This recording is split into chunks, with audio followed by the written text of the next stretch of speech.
said, what we'll do first is talk to you a little bit about what community foundations do, a little bit about what Leeds Community Foundation does, and then we'll run through the fund. So community foundations are sort of relatively new, so they're kind of around about 40 years old. The first community foundations popped up, and there are 46 of them across the UK. Overall, they've given out over £1 billion in grants since they began in the 70s. And across the network, so all 46 foundations, there's £692 million in endowment funds. So that's money that each foundation holds as earning interest that can then be given out in grants. In the last year, that's around £98 million has been given in grants. And in the UK, in total, community foundations are the 4th largest grant maker. So we're really proud of the work that we do. We get a lot of money out to community organisations, and we feel like because we're locally based, we're really well placed to give out money to make a difference in the community. Leeds Foundation specifically, we are we're part of the network. We've been part of the network for quite a long time, and individually we've given out over £46 million in grants. And in the last year, we've distributed 660 grants totaling over 3.7 million. We've also had a huge spike in work, obviously, with COVID-19.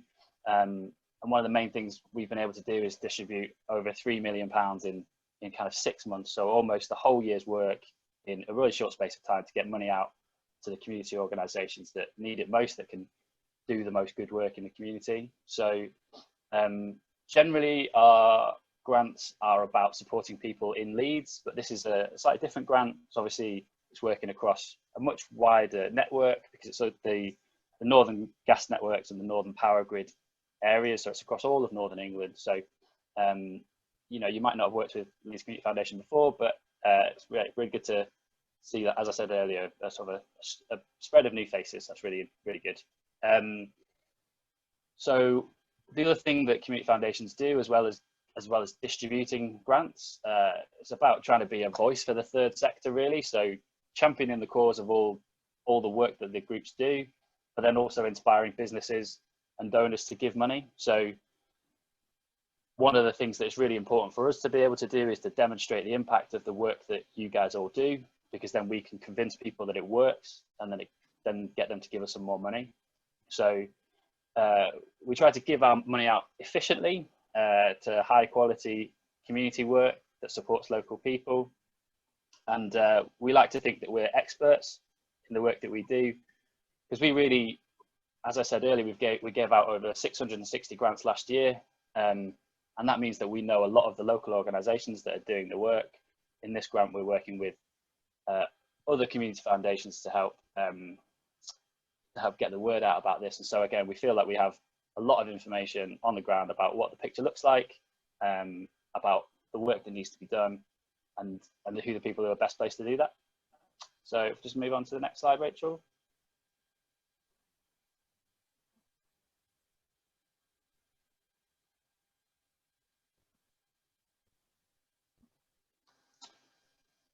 So if we just talk specifically about the Community Partnering Fund now, hopefully you've all had a chance to look at the criteria documents. There's a lot of information in there, but specifically the Community Partnering Fund, the focus of the fund, the aims of the fund, they are quite specific. So they've obviously been agreed with Northern Gas Networks and Northern Power Grid. And so the aims are really around the things that are sort of important focuses for them as organisations. So the first one is alleviating hardship associated with fuel poverty and promoting energy-related environmental impact, energy efficiency or carbon reduction projects. The other one is educating and informing communities about gas safety and carbon monoxide poisoning. The next one is encouraging interest in science, technology, engineering and maths subjects. And then we also have promoting the priority services register, championing community energy. They're encouraging people to come together to generate, own, manage, or reduce consumption of energy. And the last one is added this year specifically for organisations that are working around food poverty to help people particularly affected by COVID-19. And what I'd say about that is, I think it's not really about sort of food distribution or about food delivery to organisations. So it is sort of specifically worded to be about food poverty and alleviating the effects of that. So, so if you do have any questions about that, I'd be happy to take questions either later on or to take some emails. But again, with all of these, they're in the criteria document. If you have any questions, feel free to ask them at the end. We'll have a little Q&A at the end. And if you want to know specifically about your project, whether it fits in with the aims of the fund, then it'd be really good to just maybe pick that up outside of this conversation. Can I just ask everyone to just mute yourself, if that's all right? Thanks. Can we just move on then, Rachel? Okay, so that was just a really quick overview, and we'll talk a little bit later on about the application process and some of the things that it might be useful for you to think about when applying. But now we have got Jill from Northern Gas Networks, who's going to have a little bit of a talk about the work that they do. Thanks a lot, Aaron. Rachel, I think that's right. So this is a joint fund, as Aaron's explained, and previously Northern Gas Networks and Northern Power Grid had their own sort of independent funds, but it was felt we work a lot with electricity, so we work a lot with Northern Power Grid with Electricity Northwest in Cumbria, and we also work with Yorkshire Water and Northumbrian Water, so all the utilities together. And we felt that rather than each of us, Northern Power Grid and Northern Gas Networks, have two separate funds, which were both sort of around 50,000, ours certainly was, to double that up. So that's why we sort of joined forces and created the Community Partner and Fund. So it's £50,000 each round, and we'll have 2 rounds per annum, so one in the autumn and one in the spring. So just a bit about the geography, and I suppose putting into context why we decided to join together. As you can see from the sort of maps, what geographical footprints are very similar. We go sort of down as far as Hull, and Northern Power Grid go a little bit further south into sort of North Lincolnshire. We tend to go just as far across as West Yorkshire. They go a bit sort of further down into South Yorkshire. And then in terms of the west, we cover Cumbria, but Northern Power Grid don't. That's covered by Electricity Northwest, who's the distribution network operator in there. Really just on our map, I'm actually covering Michelle's piece as well today, because Michelle from Northern Power Grid couldn't be with us. So I'm a lot more well versed with gas, as I'm sure you can appreciate. But in terms of Northern Gas Network, so we have our headquarters in Leeds, in Thorpe Park, quite a sort of sparsely populated building at the moment, and we also have an office in Sunderland, Doxford Park, which is where I'm generally based, although I haven't worked from there for the last 7 months. Next slide, please, Rachel. So as I say, this is normally Michelle's piece, so I'm not really I'm not an electricity person, but basically this slide is really straightforward to follow. So we undertake the same sorts of roles where they have sort of electricity substations and sort of which distributes down the electricity to the consumer. We have pipes. So you can see obviously there's the large power stations, which then sort of, as you go sort of down the food chain, they go to the power transmission. So the big sort of pylons you see out in fields, etc. Further down goes into large substations, then primary substations, then distribution substations, and then into local homes and businesses. And that is a very similar model to gas. The difference is we use pipes. In terms of their sort of license, the main licensed organisational groups that the DNOs make up. So they have the generators, and that's the generation, production of electricity. So it's bulk electricity that's produced in those power stations. Transmission, so they the bulk transport of electricity from power stations to grid, and that's points through the national grid. And we also use national grid for the transition element of our gas. We previously were owned by National Grid before Northern Gas Networks bought us from them. The DNO, so this is where DNO is electricity and GDN, gas distribution network, is gas. So this is where the distribution is basically the transport from the national grid down to supply points to the end user, the final customers. And the supply, this is the process of buying electricity and selling it on to final customers. So the suppliers are people, as you probably well know, British Gas, E.ON, EDF, Scottish Power. They are sort of four of the big six. Next slide, please, Rachel. So in terms of their geography and footprint, so they distribute electricity to 8 million people across 3.9 million homes in North East Yorkshire and Northern Lincolnshire. They have approximately 840,000 households registered on the PSR, which is the Priority Services Register, and that's about a fifth of their customer base.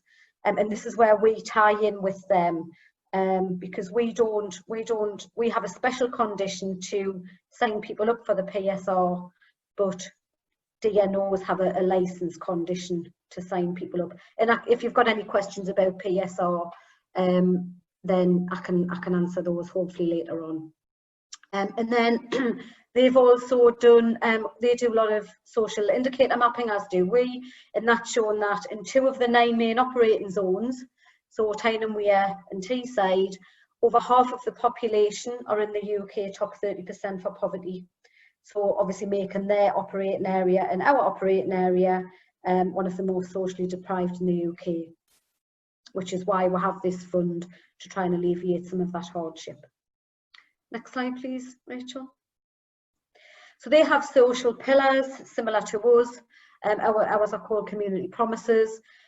And their social pillars, so the main aim is to use local presence and resources to have a positive impact and play their part in addressing current and future social issues facing their customers, their colleagues and their communities.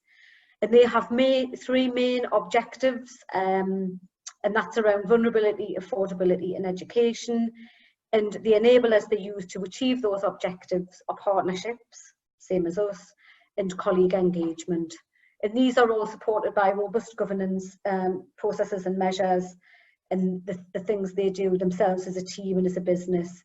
And one of the other things, which I forgot to mention, was we're both regulated by Ofgem, Office of Gas and Electricity Markets, so we have very, very similar sort of drivers, performance requirements. Next slide, please, Rachel.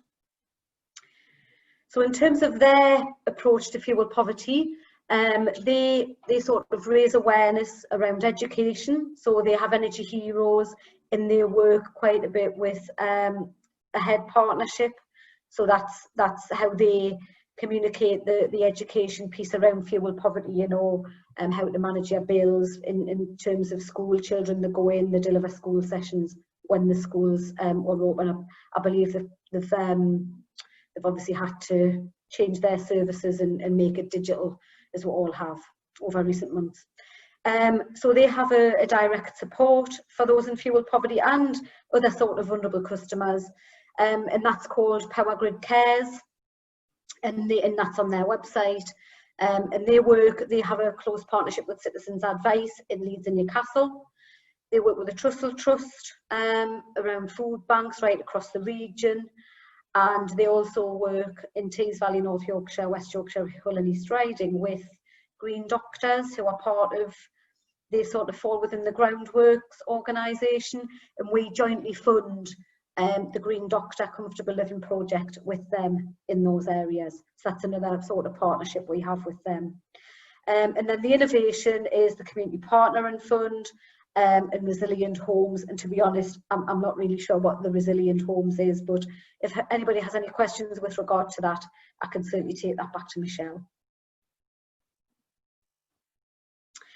So in terms of Northern Gas Networks, or NGN, we use lots of acronyms in these two industries, so apologies in advance. So who are we? Well, a lot of people still don't know who we are. I think they think that we just put pipes in the ground. And this bit here, the first sort of 6-7 bullets, sort of, that's the story it tells really. So we're a gas distribution network, GDN, another acronym. We are one of 4. So we cover the north of England, North East, North Yorkshire and Cumbria. We operate a 9-patch model, and that's really purely down to operational requirements. So we have, it's split in each of those 9 areas. We'll have a BOL, a business operations leader, and he oversees the whole end-to-end sort of total expenditure process within his patch. We have 2.7 million customers, and within our network we have around about 37,000 kilometres of yellow pipe, which is it's enough to stretch from Leeds to Sydney, Australia and back, or so I'm told. We also provide the region's gas emergency service. So if you have a gas emergency, if you can smell gas, if you need something checked for safety, if you have a carbon monoxide alarm that's activated, then we will respond 24/7, 365. That team, the dispatch team, is based in Sunderland and Oxford Park, and up to about 4 years ago I managed that team for longer than I care to remember. So yeah, so we respond 24/7, 365. As well as that, we also have sort of 3 other key activities. So we've got repair, where we would repair the yellow pipes if they were damaged by a third party, or if they leaked.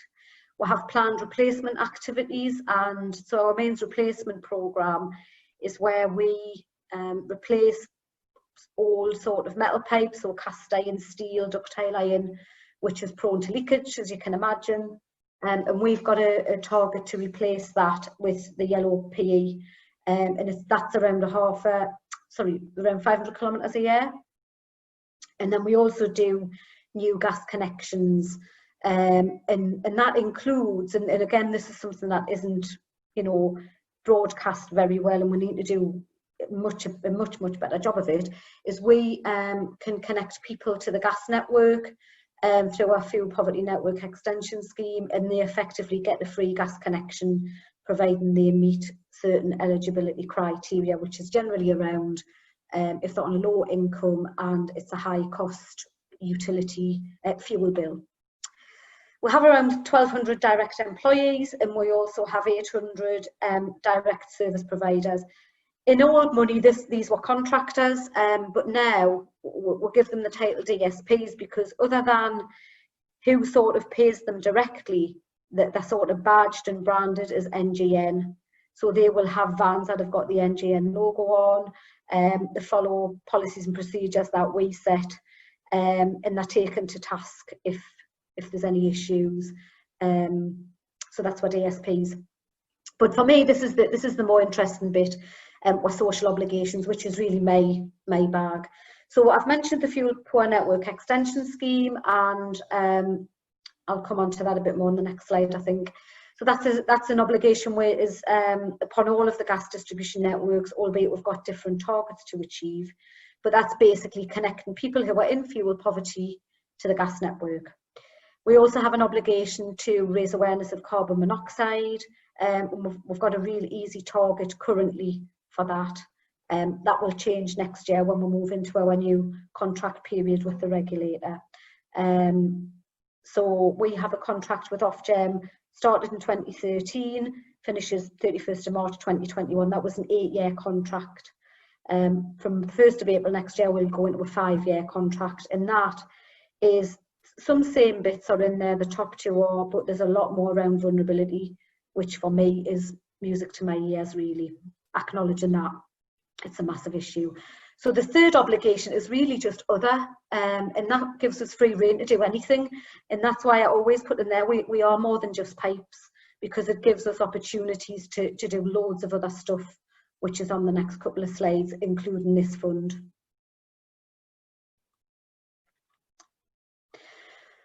So the other stuff we do, this is the third sort of element, the other, and these are sort of our business as usual activities. So, and again, some of you may be aware of them, some of you may not, but we provide a lock and cooker valve service free of charge. And this is whereby you can get a valve fitted onto a gas hob or gas cooker, free of charge, and it's there to allow people who have memory loss issues, such as those with dementia, autism, people who may have had strokes and had memory loss, you know, as a result have got memory loss. And these can be fitted, enabling the person who lives in the property to sort of cook independently under supervision, but then when their carer or relative leaves, the gas hob or cooker can be switched off with a valve, and then that can be then further locked with a key, and the key's just put to one side somewhere safe, so that when the carer comes back or the relative, then they can supervise the person living in the house who has the memory loss issues. So it's not an obligation, so we're not measured on it. It's something that we do as a gesture of goodwill, and it's because it's not an obligation. We're trying to do them when we can, but we're trying to do them when our workload is low, which is sort of spring, summer, because you can appreciate in the winter, autumn, winter, if it's really cold, then our emergency service is really, really busy. Priority Services Register. So this is, as I said earlier, we sort of piggyback onto Northern Power Grids. So we can sign people up, and if we sign people up, they then become covered for gas and electricity. And this is just a service where it's difficult to sort of sell to people, because they do think you're actually trying to sell them something, but it's free, and it's to their benefit. It means that if there's an interruption to supply gas or electricity, then if they are on this register, then they will qualify for some additional support. There's another slide further on, so I'm not going into any more detail about that. Heating and cooking provision. So if we have an interruption, whether it be through a gas emergency or a big gas supply incident, then we can provide heating and cooking provision. And we're also currently working on and some innovation around providing sort of a hot water solution as well. The partnership work, and I've mentioned the Green Doctors. We work with rural communities with our warm hubs and pop-up warm hubs project, which is another fantastic project. I could talk all day about that.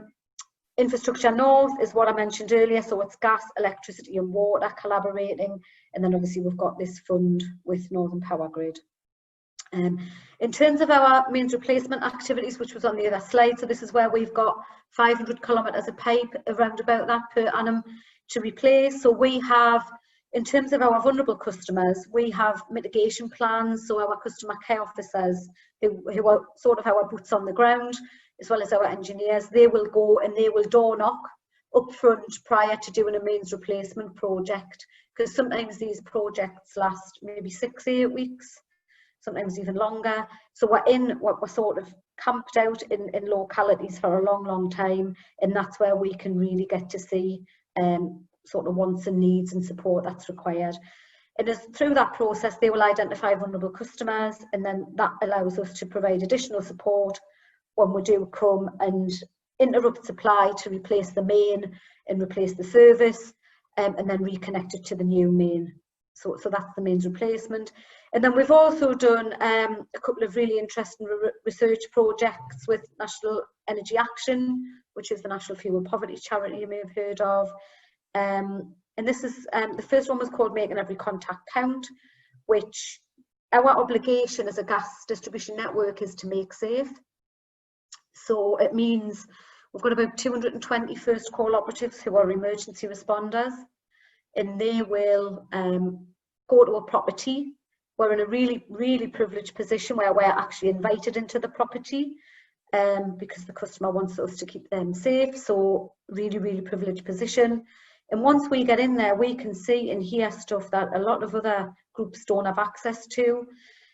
Now, as I say, our obligation currently is to make safe, and quite often that's, you know, it could be we switch off the appliance or we cap the supply so they don't have gas at all. So potentially we could be leaving a vulnerable customer in a more vulnerable situation. And that project was all about, well, actually, what more can we do? you know, there's certain codes of practice and compliance and regulations that we physically cannot do as a GDN. Our engineers aren't gas safe trained. They may choose to do that off their own backs, but we don't. They're not gas safe, or Corgis was. But it does mean we can signpost people. We can leave them additional heating and cooking. So that project was all around that. And we're introduced a follow-up process, and that now is being, project was really successful. We took it to a customer panel for some feedback, and about 85% of them said, it's so good, really, you need to adopt it as business as usual. And that's what we're in the throes of doing at the moment, doing training, etc.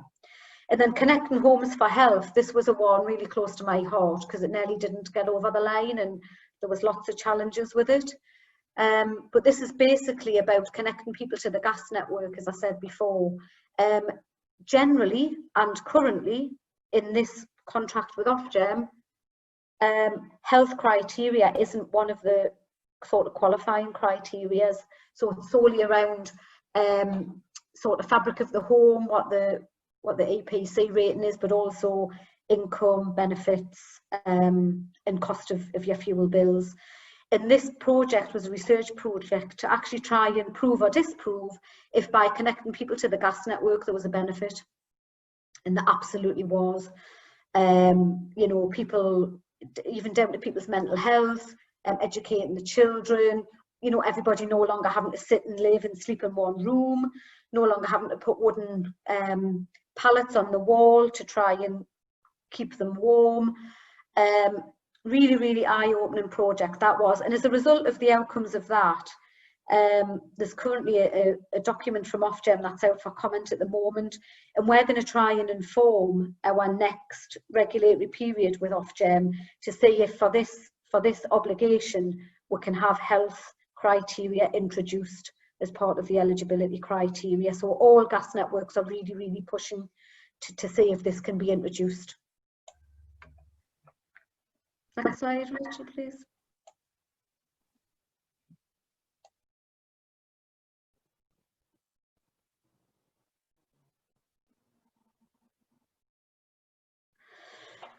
So similar to Northern Power Grid's pillars, we have community promises, and that was the name of the fund actually when the idea was sort of first came about, and it's evolved to the community partnering fund. But really, community promises are the basis of our corporate and social responsibility, and it works on a series of themes that support core objectives but allows us flexibility to go above and beyond our obligations.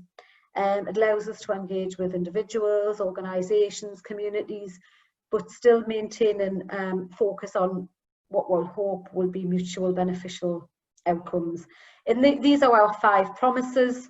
And the ones that obviously ring true for this fund is the first one. We want to stop needless hardship and risk to health, and we want to serve our customers. Obviously, environment is a big one for us, but we also want to shape a sustainable future for our people and communities and share information with partners.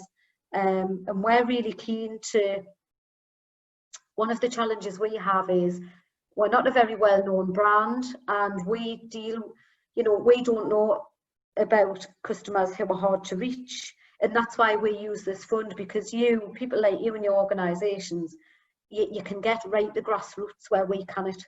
And Tom Bell, my manager, sometimes we call them hard to reach, and Tom will say sometimes these people are impossible to reach, and we need to have these partnerships in place because you can reach them probably better than we can. Next slide, please, Rachel. So these are really busy slides, the next 2. So and we can share these slides if you want, but the first sort of column is what we have to do. So these are the sort of 3 obligations, well, the 2 and the other. The second one is what we do, and then the third column is just some examples. So as I mentioned before, we've got to provide customers in vulnerable situations with an assisted gas connection, usually free. They get a voucher, around about £2,500. And our obligation from Ofgem was, initially it was 12,000 over the 8-year period. and then they changed the target to 14,500 by 31st of March next year, and we've got an internal stretch target that we set ourselves of 16,000, and we're currently sitting at around about, we're well on track. We've smashed the 14.5. I think we're around about 15,000 at the moment. However, a big impact has been COVID, because when COVID hit, we suspended all non-essential activities. And you could argue, well, this is an essential activity because it's a person living in fuel poverty. But we actually only attended gas emergencies probably for a couple of months at the very beginning. And customers, you know, they were shielding, they didn't want us in their properties. And in fairness, nor did our engineers want to be in their properties for obvious reasons. So that's how it's slowed down quite a bit since March. It's picking up a little bit now, but we've actually smashed the target. So we've ticked the box with Ofgem, but we still want to try and do some more for the last sort of 5.5 months. Better understanding the challenges of vulnerable customers. So we've just been accredited for the second year, British Standard 18477, which is inclusive service provision. So that's all around vulnerability. We obviously were engaged with the third sector, as I said before, getting to grassroots. We have regular review panels, so we don't just have gas people reviewing things. You know, we have independent panels, and we actually have an independent panel which we sit on for this, for the applications for this fund. We do a lot of support in community projects. So since Community Partnering Fund was established, so 2 years ago, so it was autumn 2018 when we joined with NPG, we've supported 25 projects. And of recent, we've supported communities through COVID. Both ourselves and Northern Power Grid made a contribution to back to Leeds Community Foundation in March, April, so they could distribute that money to organisations that they knew would have the most impact. Again, we're not the experts in this field, and we rely on Leeds Community Foundation to help us with that. So we gave them some money aside from this fund, and that was shared as they saw fit, which was excellent. And then we do a lot of working in partnerships with other gas networks and with our fuel poor partners. So we have a partner who finds clients for the fuel poor network extension scheme, and we also work with the utilities as well, as I've mentioned before.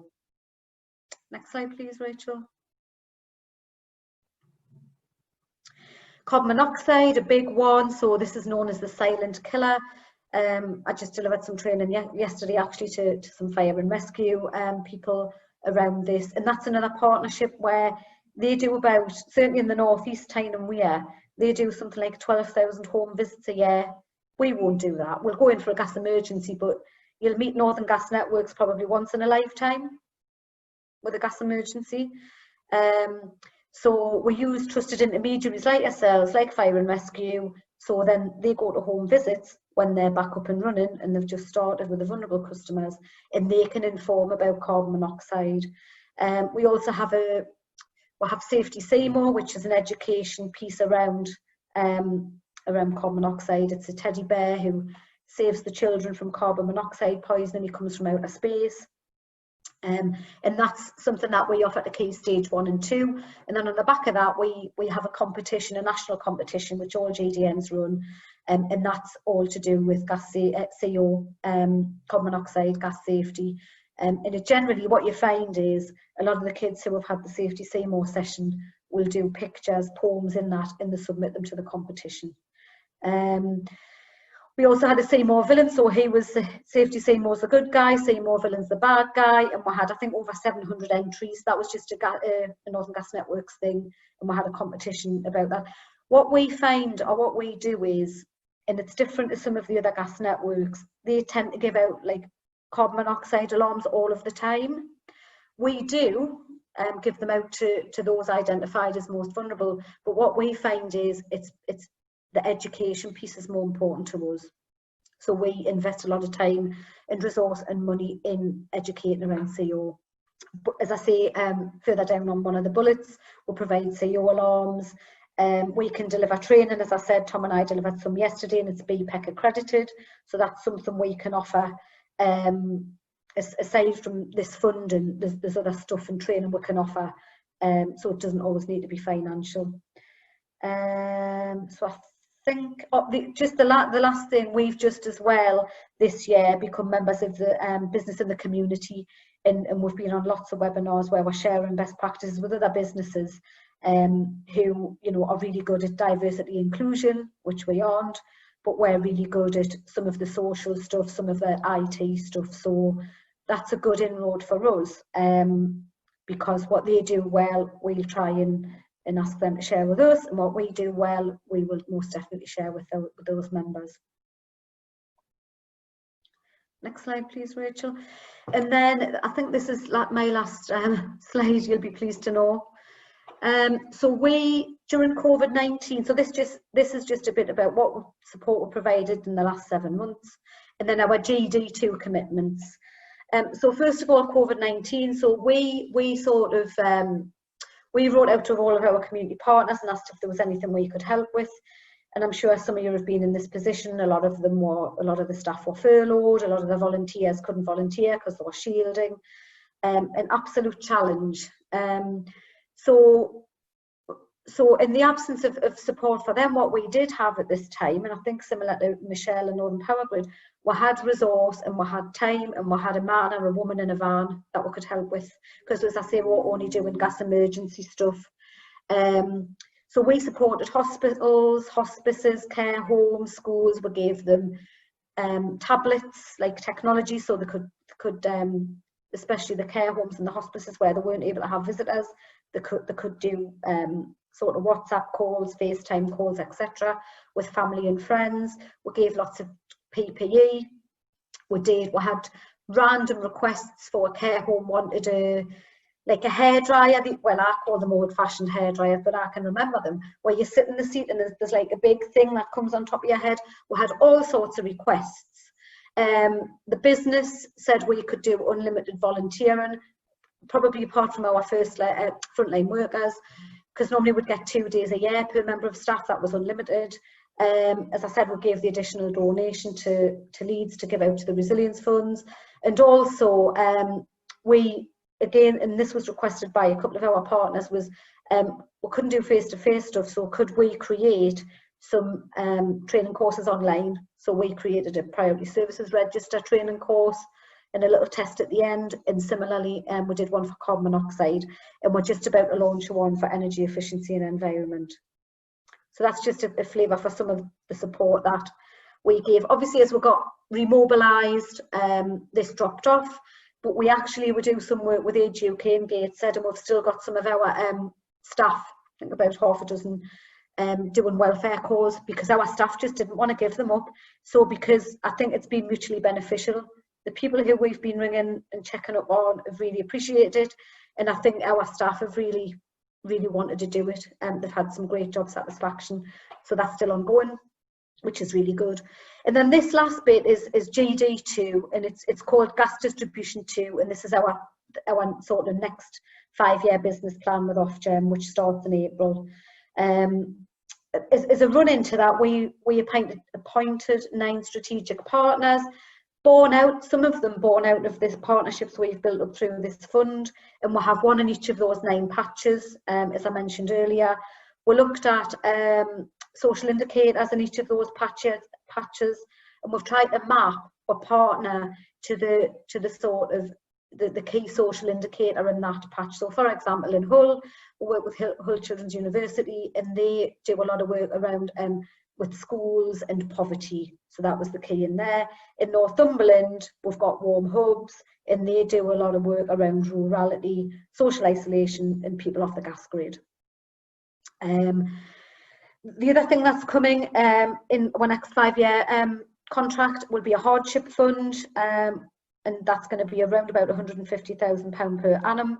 Not a massive amount, but that will give us the ability to help people with repair and replacement of appliances. We won't actually do that work, but that's something that we will work with a partnership to do, because they have all the referral routes. They have the knowledge and the skill that we don't.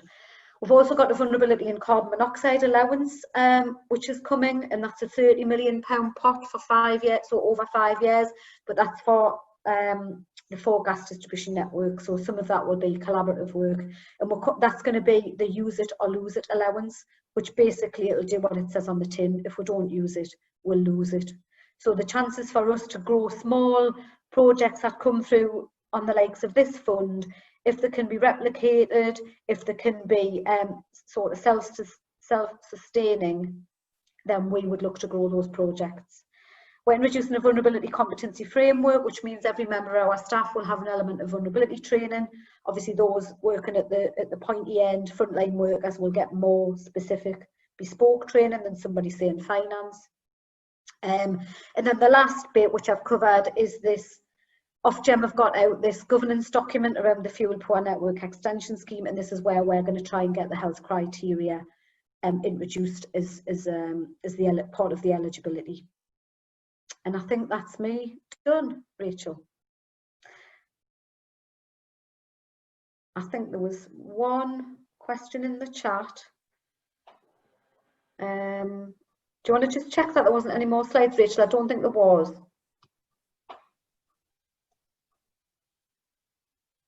Right, I'll come on to this. This is Michelle's bit. We'll just check that. I don't know what that question was in the chat. Actually, Jill, what I'll do is I'll share the rest of these slides, just and then, okay. and then if we get to the Q&A bit, we'll cover the questions, if that's right. Okay. Yep, that's fine. So the Priority Services Register, as I mentioned before, it's really a licence obligation on the DNOs, the distribution network operators, i.e. electricity.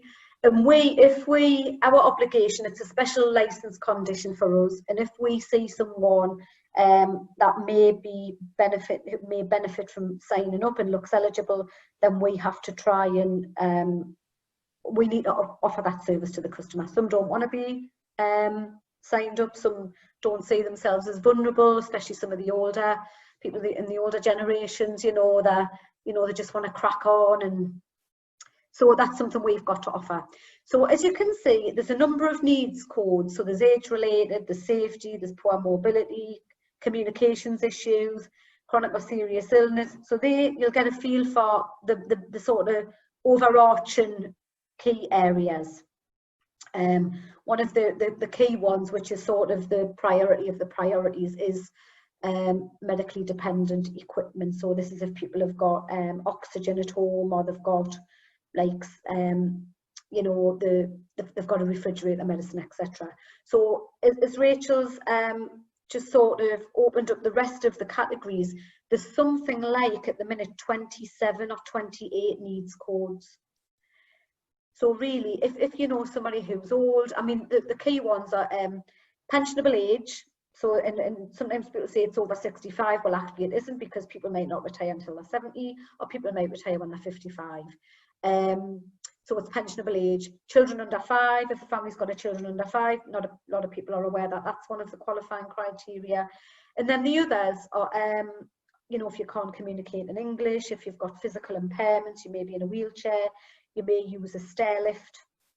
And basically what the PSR does is if you have an interruption to your electricity supply, for argument's sake, if you're on this register, they can come and they can give you an additional support service. So if there's an interruption to supply, if you're on the PSR, you get advance notification of any planned interruptions. That happens in electricity, it doesn't currently happen in gas.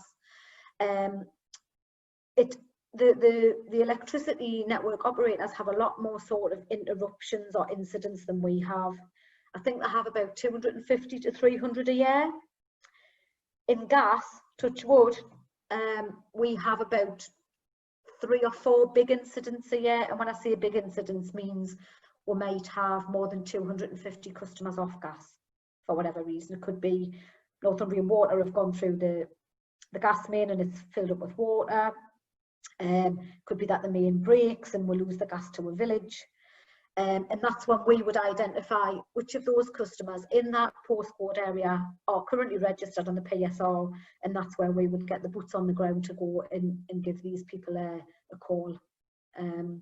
So that's just a feel for some of the different sort of categories that fall under that eligibility. Next slide, please, Rachel. So this is Northern Power Grid. So their support services, and it depends on the customer's individual situation, obviously. This is just a flavour, there's about 6 or 7. So they can do emergency accommodation, you know, if somebody isn't going to have electricity for a while, maybe overnight, and that's the same in gas. Provide hot meals, that's the same in gas. Backup oxygen provision, so they anybody who uses oxygen at home, that's a specific electricity support. British Red Cross, they, again, because of the number of incidents they have compared to gas, they have a partnership with British Red Cross. However, we do use British Red Cross as well if we need to. Alternative communication support, so, you know, literature in different languages, we do that. They can provide portable generators. We would provide oil-filled radiators or portable sort of small gas hob and electrical fan heaters, which, if I'm honest, they're not great, because then that's a drain on the electricity. And then they have customer support vehicles as well. And they have varying sort of triggers. So I think it's within 4 hours something happens, within 6 hours something happens, and obviously it says there, so within 1 to 3 hours, if you're on the PSR, you get ongoing updates by the contact centre. If it's 4 to 6, then you can get a hot meal. If it's 6 to 12, you get a call from British Red Cross, and if it's from an engineer, if you need a portable generator. And then 12 hours plus, you have the option for alternative accommodation. So that's their sort of timeline. Gas, again, is different. You never know. With gas, it's more difficult because if there's an interruption, we've got to get every customer to turn off the gas meter, the handle at the meter, before we can start doing any work. And then when it's over and we've fixed the leak and done the repair, we then have to make sure everybody is switched back on safely. So gas is a lot more long-winded. And I think that's me done now. Great, thanks for that, Jill. So just in the interest of time, because I want to make sure we've got a few minutes for questions for people. So I was going to run through some of the information on who can apply and the application process. I'll just sort of run through that really quickly. So it's probably easy if I just give it as a sort of a few tips to you. So who can apply, that's all on the application criteria. So I just really encourage you to read through that. And if you're not sure, usually they're quite straightforward about when you can and cannot apply. So it'd be about if you've got a management committee, if you've got a bank account with at least 2 signatories, that kind of thing.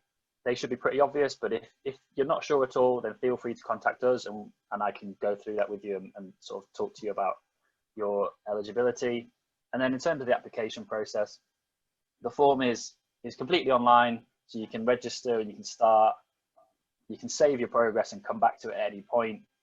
And again, if you're unsure about your project, you're unsure whether it fits with the fund, feel free to drop an email and I'll have a conversation with you about it if that's helpful. Just a couple of tips which we've got on the next slide. So the deadline is 12 noon, not 5 p.m. So if you're leaving it to the last minute, which I definitely suggest you don't do, but if you are leaving it to the last minute, then it is a 12 noon deadline. So make sure you get in before that. And then in terms of just what you put in your application, our panels are independent, and so they often won't know anything about who you are. So just make sure that everything you say is really clear. So you're really clear about who you are, what you do, what outcomes you expect to achieve, and how you're going to achieve it. So really a good application should be able to be picked up by absolutely anybody, and they'll understand who you are as an organisation, what you plan to do, how you're going to do it, and then how you're going to be able to measure it and tell us about it afterwards. So a couple of key things there is just making sure that your budget adds up. It's a really simple thing to do. Just make sure you're paying attention to detail and getting those numbers right, because that's the sort of thing that a panel will look at and they'll say, well, if they can't add up the numbers, then, you know, are they really paying attention to detail? And so that can be held against you in some cases. And the other thing is, if you've got statistics in there, say where they're coming from, so people sort of have a bit more trust and faith in those numbers. And then if you just move on to the next slide, Rachel. So in terms of monitoring, as I said, we do want to be able to show the impact of the work that you do. So this fund will generally have reporting about halfway through and afterwards as well. Those forms will already be on the website now for existing ones, so there might be some slight changes to that, but they're going to stay pretty similar. So if you want to know now what the sorts of questions we'll ask you, because that might help you to then decide how you do your project, the sorts of things you might want to be looking to measure the whole way through, then that information is already there. So that's a really quick run through just to give people a bit of time for questions. But as I said, all the information is there on the website. Read through the eligibility criteria. It's all there in detail. And if you have any questions about it, like I said, feel free to get in touch with me. Reply to the invite you've got to this event, and we'll be able to get in touch with you and have a conversation. So just quickly, so there was one question in the chat from Helen, which I imagine really is best for Jill. So really just asking, so when you do find vulnerable people, is it possible for you at Northern Gas Networks and Northern Power Grid to link back up to these third sector organisations? Is there a way of linking that all up, I suppose?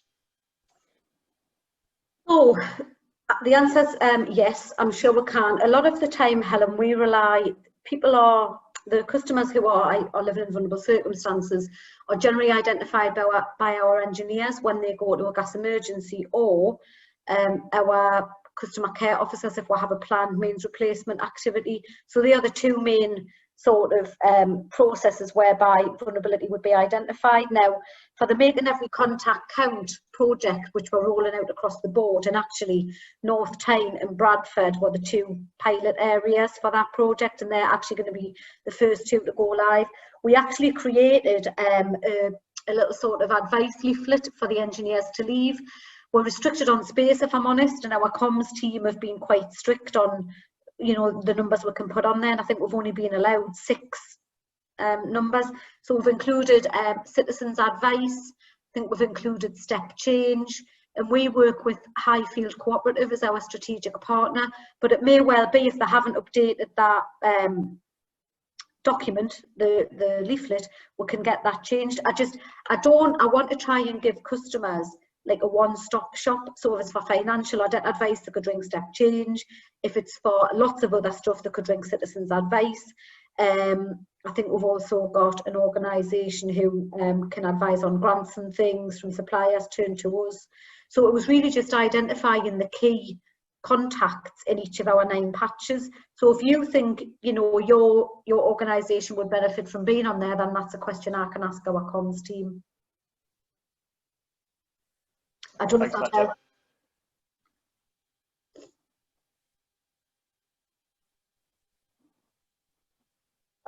Okay, so there's a couple more questions in the chat. So Charlotte asked if we have a number reach criteria. So for example, the number of beneficiaries. There isn't a minimum beneficiary requirement in the criteria.